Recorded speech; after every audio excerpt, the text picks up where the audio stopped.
इस्लाम अपने घर पे रखें। इस्लाम का हमसे क्या ले देना? जो इस्लाम को ठेकेदार हैं वो अपने पास जाएं। लेकिन इस्लाम के नाम पे आप देश को नहीं डरा सकते।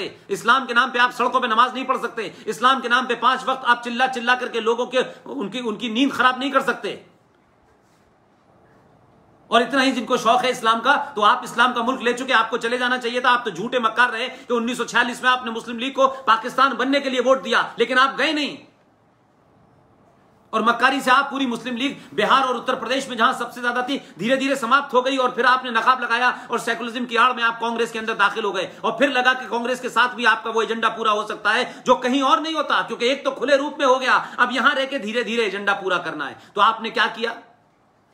आपने इस देश में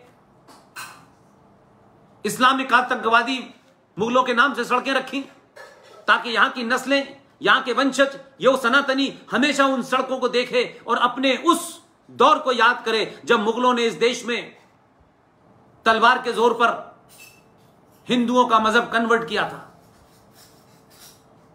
उन्हें धर्म से बना करके एक मजहबी जुनूनी जिहादी मजहब में कन्वर्ट कर दिया था। आप चाहते हैं वो याद रखें?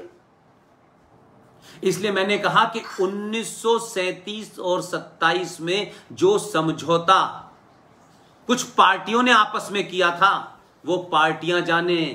पार्टी सरकार नहीं होती, पार्टी राष्ट्र नहीं होता। पार्टी सिर्फ सरकार बन जाती है, उसके बाद पार्टी खत्म हो जाती है, सरकार होती है। तो 1937 में कोई सरकार नहीं थी। वंदे मातरम पे अली मियां जैसे मक्कार, लहरी जैसे मक्कार, मौलाना आजाद जैसा सेकुलर जिहादी, इन सब ने एक समझौता कर लिया। वो समझौता चल गया। लेकिन आपको जो मैं तर्क देना चाहता हूं वो ये है कि भारत जब आजाद हुआ या नहीं, 14 अगस्त की रात को 1947 में आजाद भारत के खंडित विभाजित भारत में जब पहली रात में वंदे मातरम के बारे में जो एक जिक्र है वो मैं आपको शेयर करना चाहता हूं। आप इन मुद्दों को उठाइए, एक बार ये समाप्त हो जाएंगे। इसलिए मैंने कहा कि जो सरकार है, जरूरी नहीं है कि उसके संज्ञान में सब कुछ हो, उसके सामने तत्कालिक हजारों चीजें हैं, लेकिन मेरी और आपकी जिम्मेदारी है कि आप ऐसे मुद्दों को उठाएं कि जब वो ठीक हो जाएंगे, हजारा साल तक बलिया के लोगों आपके इस कंट्रीब्यूशन को आप वैसे ही याद किया जाएंगे जैसे मंगल पांडे के नाम से बलिया है, जैसे कुंवर वीर सिंह के नाम से बलिया है, जैसे जयप्रकाश नारायण के नाम से बलिया है। आपका शहर, आपकी मिट्टी बार बार आपको ये गौरव प्रदान करेगी। मैं समझता हूं कि जिस किस्म की आपने ये पूरा जो बलिया हब बनाया है, जिस किस्म के युवाओं को जोड़ा है, जो चीजें मैंने पिछले 2 दिन में इसके बारे में पता की, मुझे लगा कि बहुत जागृत है। छोटे छोटे एजेंडों में पड़ने वाला ये बलिया का नागरिक नहीं है। आज भी बलिया के अंदर क्रांति करने की वो चिंगारी मौजूद है। उस चिंगारी को एक दहकता हुआ शोला बनाएं और वो राष्ट्र की रक्षा में लगाएं। 14 अगस्त 1947 को भारत के गृह मंत्री ने एक चिट्ठी लिखी, एक टेलीग्राम भेजा, और एक टेलीग्राम दुनिया के सबसे मशहूर संगीतकार को भेजा गया और उनसे कहा कि आज रात में जब भारत की आजादी की घोषणा होगी संसद में, उसके बाद जब वंदे मातरम बजेगा तो मैं चाहता हूं कि ये वंदे मातरम आप बजाएं। बलिया के लोगों, सोचो उस वक्त भी कैसे लोग थे।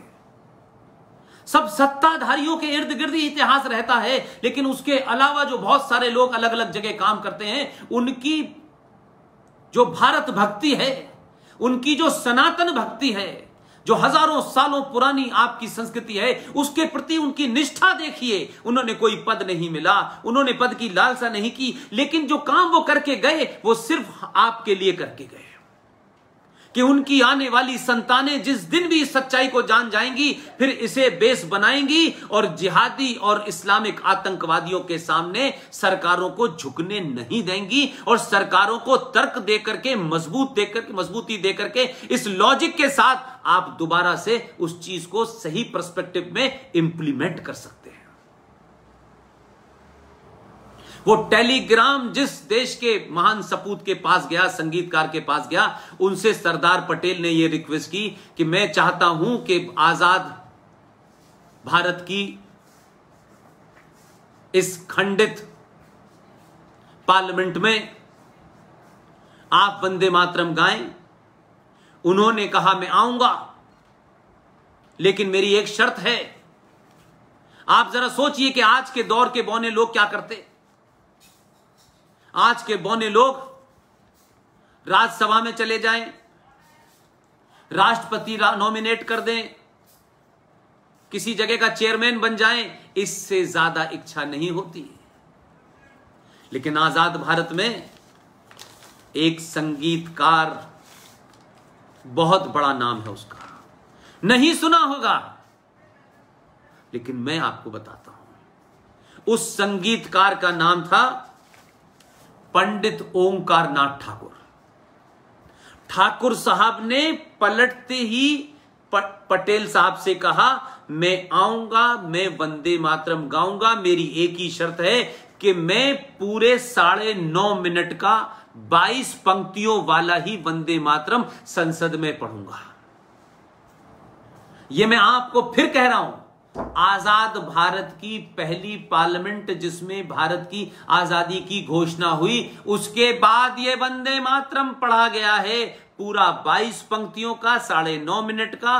पंडित ओंकार नाथ ठाकुर ने इसे पढ़ा और पूरी शानो शौकत के साथ पढ़ा और पूरी भारत की पार्लियामेंट बैठी थी, उसके बाद इसको पढ़ा गया। तो जब आजाद भारत की संवैधानिक तौर पे पहली संसद बैठी थी, आजाद थी, किसी की पार्टी की सरकार नहीं थी, कोई XYZ नहीं था, उसकी पार्लियामेंट में जब 9.5 मिनट का पूरा 22 पंक्तियों वाला जब ये वंदे मातरम पढ़ा गया, तो फिर विवाद क्यों है? 1937 में किस दलाल ने, किस बौने ने, किस मक्कारी में, किस लालच में देश के साथ समझौता किया? वो आजाद भारत के साथ समझौता नहीं था, वो दो पार्टियों की अपनी अदला बदली थी, दो पार्टियों के अंदर की नूरा कुश्ती थी, दो पार्टियों की हार जीत का मामला था। लेकिन संसद के अंदर 14 अगस्त की रात और 15 अगस्त की सुबह जो वंदे मातरम पढ़ा गया, वो पूरा पढ़ा गया, वो ही अक्षुण है, वो ही पूरा है, वो ही सत्य है, वो ही सनातन है, वो ही पढ़ा जाना चाहिए। इसके बाद विवाद नहीं होना चाहिए। विवाद की जड़ 1937 में थी, तो आपने किसी दो पार्टियों ने आपस में बात कर ली, उसका हमसे क्या लेना देना है? पार्टियां तो आज भी बहुत सारी बातें कहती हैं, लेकिन जब वो सत्ता में आती हैं, जब वो संविधान पे बैठती हैं, तो फिर वही बात कानून होती है।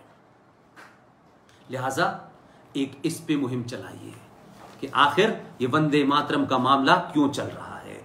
दूसरा, आपके सामने एक मुद्दा रखता हूं। देखिए, लड़ाई छोटी लड़ेंगे तो आपको सफलता नहीं मिलेगी, क्योंकि छोटी लड़ाइयों में लोग ये ढूंढते हैं आपको बांटने के लिए। ठाकुरों का एजेंडा है, अच्छा ये ब्राह्मणों का एजेंडा है, अच्छा ये दलितों का है, ये यादव का है। नहीं, ये यादव, ये दलित, ये ठाकुर, बताइए कि सनातन में ये जितने भी लोग हैं, ये कोई जाति नहीं है। जैसे कहते हैं ये पत्रकारों की बिरादरी है, ये अध्यापकों की बिरादरी है, जी वो जाति नहीं है, वो उनका काम है, वो उनका प्रोफेशन है। इसलिए मैंने कहा कि छोटी छोटी सी बात को अगर आप ध्यान कर लें, तो आप इस बात की तरफ ध्यान दें कि आप भगवान परशुराम को याद करें, जो एकमात्र ब्राह्मण माने जाते थे। हमने बहुत सारी बातें कही उनके बारे में, लेकिन मैंने वही कहा कि अगर हम थोड़ी देर के लिए कुछ चीजों को सच्चाई में पढ़ लें, तब भी आपको लगेगा कि आपके पुरुष आपके सब कुछ कह गए हैं। भगवान परशुराम ने कहा,